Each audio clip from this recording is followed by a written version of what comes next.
Honourable Minister, Dr. Jane, distinguished guests, ladies and gentlemen, I'm delighted to have this opportunity to address you at the start of this prestigious event in the company of so many senior leaders and captains of industry. I would like today to take a little bit of your time to talk about three things. One, what the UK is doing in the area of sustainable growth. Two, what we are doing together with India. And three, more locally, some of the things we're doing in Hyderabad, in Telangana and Andhra Pradesh. But let me begin by setting some context. This event that you're at today and tomorrow, Asia's largest green building conference and exhibition, is a signature initiative on the part of CII IGBC. Its scale and calibre of participants is testament to both the organisational clout of CII GBC and the growing recognition of the importance of its subject matter. And it's happening at a critical juncture in India's development, with the country apparently poised for a spurt of accelerated growth. In that case, the choices that India makes today will not only define the future here in India, but will also profoundly affect the rest of the world. Now, I doubt that there are many people here who would argue that this growth should be anything other than sustainable and inclusive. But the question is how to achieve it, whilst balancing the development needs and aspirations of the people. When you consider that 70% of India's urban infrastructure is yet to be built, you realise the massive opportunity that India has in creating a low-carbon, sustainable infrastructure sector. Low-carbon development is high on the UK's agenda.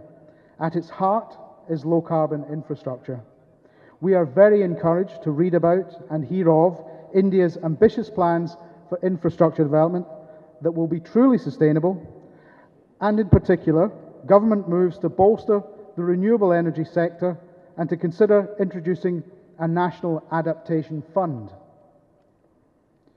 India has also adopted a carbon intensity reduction target of 20 to 25% on 2005 levels by 2020. These are impressive steps, some of which have been in collaboration with the UK. Of course, energy and development are intrinsically linked. Sustainable development requires efficient, affordable, and consistent energy supplies. The good news is that countries can prosper and develop without exhausting natural resources and without increasing CO2 emissions. And green building, energy efficient and climate resilient growth are all important steps towards achieving this goal.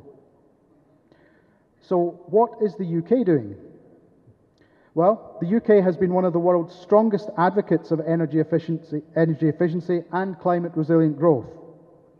It was the first country to adopt a legally binding target to reduce its emissions by 80% from 1990 levels by 2050. The UK is on track and has set a carbon budget that will reduce emissions by 50% from 1990 levels by 2027. We also recognise that we cannot expect developing countries to cut their emissions if we don't take the lead. The UK is demonstrating global leadership by pioneering low-carbon policy and regulatory reform alongside ambitious emission reduction targets. We're supporting other countries as well with their domestic low-carbon transition through governmental, business, academic and scientific exchanges and cooperation. The UK has some of the most environmentally friendly buildings in the world that are both low-carbon and iconic landmarks.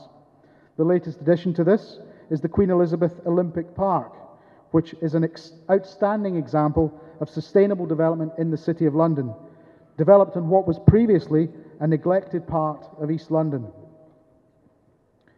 To achieve this, we've been able to call upon the expertise of world-class companies and institutions, some of which are active or aspire to be in India.